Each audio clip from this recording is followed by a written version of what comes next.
안녕하십니까. 여러분들과 함께 부동산을 공부하는 놀라운 부동산 놀부입니다. 시청하기에 앞서 구독하기, 알림 설정 해놓으시면 매일 새로운 부동산 뉴스와 여러분들께 도움이 될 수 있는 알찬 실전 정보까지 받으실 수가 있습니다. 자, 오늘은 뉴스 브리핑 시간으로 준비를 했습니다. 바로 어제 제가 금리와 또 세 가지 변수에 대해서 이야기를 했는데, 오늘 금리가 인상이 됐습니다. 1년 만에 1.5에서 1.75%로 0.25% 인상이 됐습니다. 그동안 이 한국은행에서는 부동산 부분뿐만 아니라 이 경제 전반적인 부분을 고려를 해야 되기 때문에 이 마음대로 금리를 인상할 수 없다라는 이유로 금리를 계속 동결해 왔습니다. 일각에서는 이렇게 한국은행이 금리를 동결을 해왔기 때문에 가계부채가 늘었고 유동성 관리가 안 돼서 서울이 이렇게 미친 집값이 되었다라고 보시는 시각도 있습니다.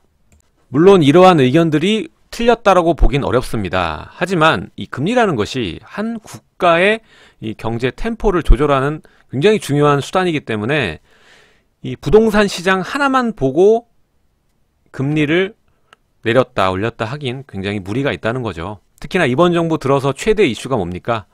최저임금 인상입니다.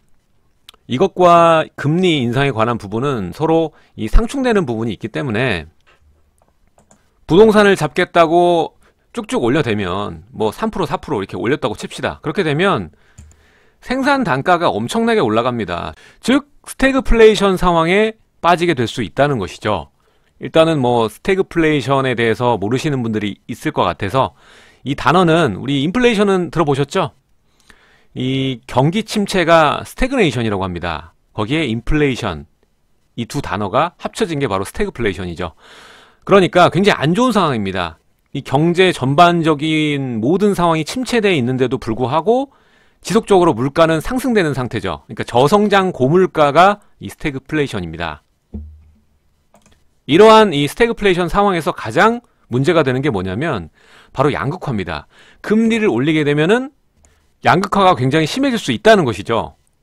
현재 우리나라를 이 계층별로 살펴보면 최근에 이 고용시장에서도 임시직, 일용직 이런 일자리들이 줄고 또 단기로 일하는 근로자들이 비중이 높아지고 있습니다. 그건 잘 알고 계실 텐데, 이렇게 고용시장에서 상황이 어려운 계층이 더 어려움을 겪고 있는 상황이고, 이 최근 이 소득 통계에서 봤을 때도 소득의 상위 20% 계층의 소득은 작년과 비교했을 때 이 8.8%가 늘었습니다. 그러니까 잘 버는 사람들은 더 잘 벌게 됐다 이 말이고, 그리고 소득의 하위 20%를 봤더니 이 사람들은 도리어 7%의 소득이 줄어들었습니다. 이렇게 계층의 차별화, 양극화 현상이 지금 심화되고 있는 상황이죠.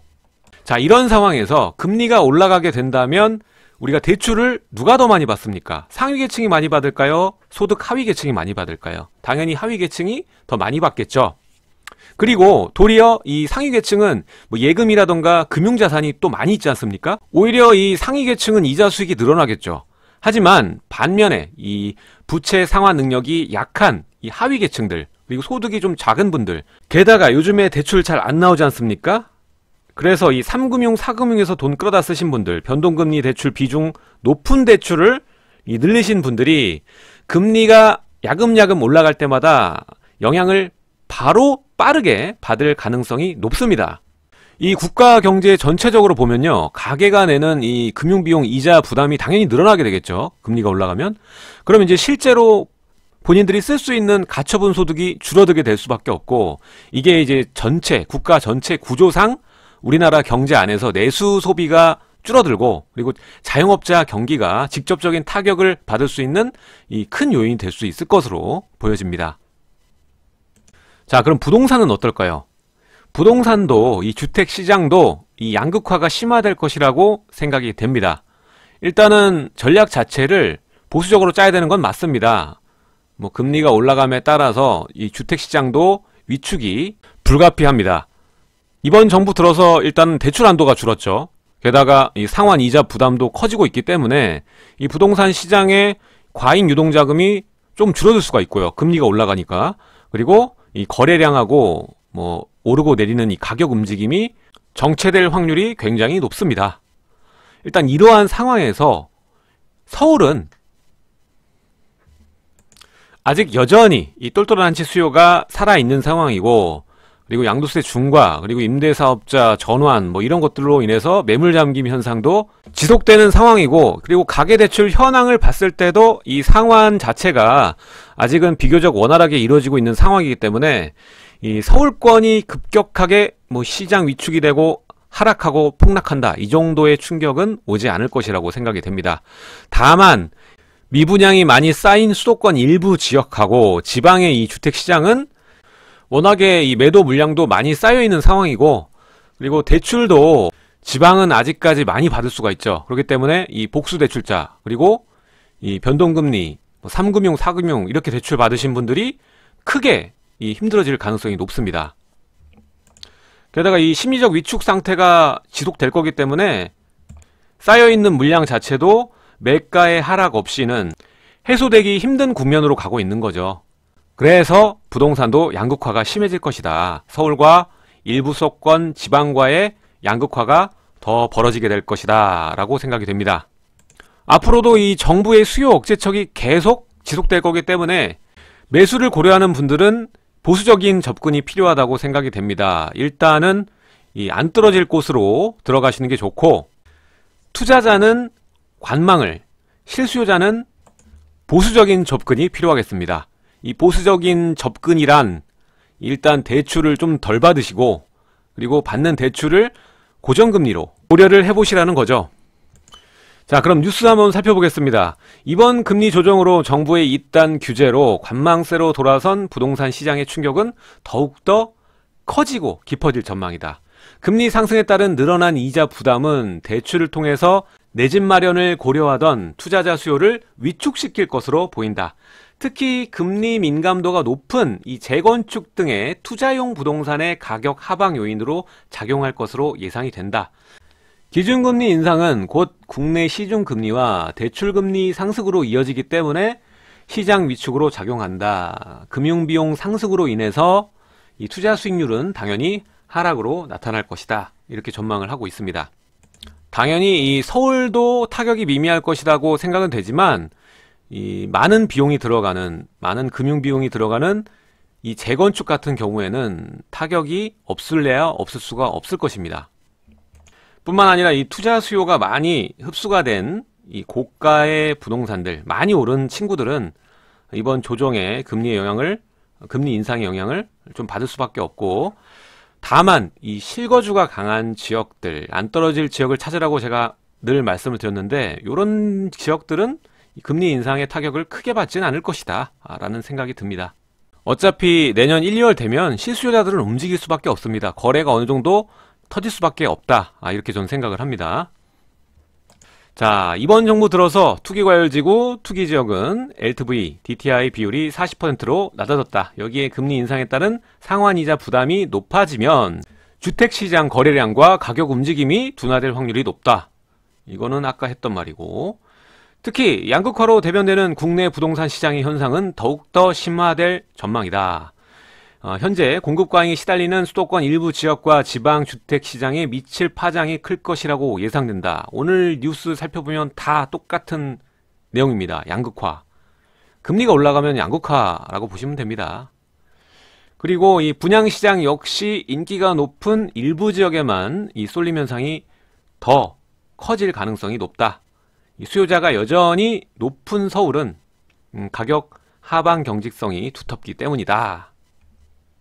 기사에서도 서울은 큰 문제 없을 거다, 이렇게 풀이를 하고 있죠.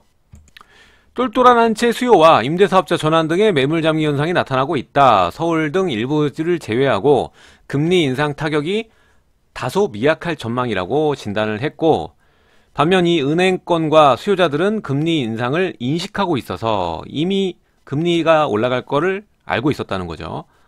그래서 시장에 미치는 영향이 크지 않을 수 있다는 견해도 있다. 이 변수는 미국의 추가적인 금리 인상이다. 근데 얼마 전에 또 파월 의장이 금리 인상 속도를 조절하겠다, 이렇게 얘기를 하면서 미국 증시는 또 난리가 났었죠. 많이 올랐거든요. 올해 1월부터 계속 금리 오른다 9월이냐 10월이냐 이런 얘기 했었죠. 이렇듯이 국내 부동산 시장은 이미 금리 인상에 대한 선반영이 이루어졌다. 이미 금리가 인상할 걸 다 알고 있었다는 겁니다. 불확실성이 해소가 됐을 뿐 이미 금리가 인상될 걸 예상은 다 하고 있었다는 얘기죠. 그래서 이자 감당이 어려운, 정말 어려운 무분별한 투자자들만 이 투매 가능성도 있다. 이렇게 기사는 끝이 납니다. 우리가 주택이 없으신 분들 보면 금리 올려야 된다, 금리 안 올리고 뭐하냐, 뭐 이런 얘기 많이들 하십니다. 금리를 안 올려서 부동산이 이렇게 폭등했다. 이게 그렇게 다 간단한 문제는 아닙니다. 금리가 올라가면 가계의 이자 부담뿐만 아니라 기업들의 이자 부담도 높아지게 되죠. 기업들이 상황이 어려워지면, 우리나라 특히 재벌 중심, 재벌들이 먹여 살리는 구조 아닙니까? 우리나라가 기업들이 먹여 살리는 구조. 그러니까 기업의 상황이 어려워지면 결국에는 이 투자 누가 하겠습니까? 기업의 상황이 어려운데. 그리고 당연히 얘네들이 어려우면 뭐 하겠어요? 구조조정 하지 않습니까? 고용이 위축이 되고, 그건 결국엔 가계소득이 구조적으로 늘어나기 어려운 상황을 맞이하게 되는 중요한 이유가 되는 거죠.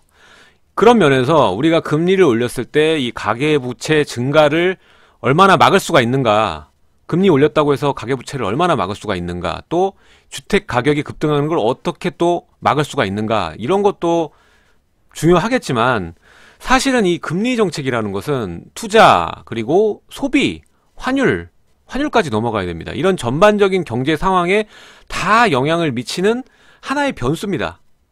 템포를 조절하는 매크로 변수입니다. 그렇기 때문에 이 하나하나 따져서 금리를 논하기보다는 더 넓은 시각에서 경기는 어떤지 살펴보고, 또 우리 물가가 또 어떤지 보고, 또 해외와 우리나라의 환율, 그리고 우리나라 기업들 수출을 어떻게 하고 있고 가격 경쟁력은 어떤가, 뭐 이런 것까지 다 포괄적으로 큰 시각에서 금리를 판단할 필요가 있습니다. 그래서 너무나 뭐 이주열 하는 총장 보고 이거 멍청한 놈이다 막 이렇게 얘기를 하시는데, 그렇게 간단하게 얘기할 부분은 아니다.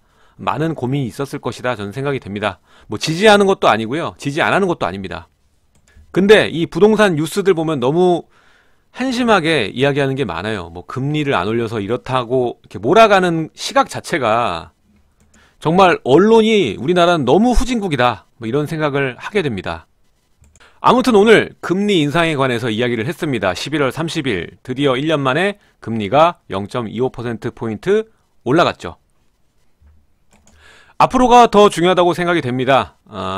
투자하시는 분들은 관망을 좀 더 하셔야 되겠고, 내 자산을 지키시려면 보수적인 시각으로 접근하시는 게 좋을 것 같습니다. 그리고 이 시기에도 우린 이사를 가야 되고 우리의 삶을 살아야 되기 때문에 항상 이 유튜브 놀부 채널에서 함께 공부를 해 나갔으면 좋겠습니다. 무조건적으로 현금으로 자산 편성을 하는 것도 미친 짓이고, 무조건 부동산에 몰빵하는 것도 미친 짓이다, 이렇게 생각을 합니다. 오늘 내용 여기까지 하도록 하고요. 여러분들 구독하기, 알림 설정 부탁드리도록 하겠습니다. 제 영상 좌측과 우측에 또 다른 영상들이 나가고 있으니까 마저 시청 부탁드리도록 하고요. 내일 또 새로운 소식으로 여러분들을 찾아뵙도록 하겠습니다. 지금까지 시청해 주셔서 감사드립니다.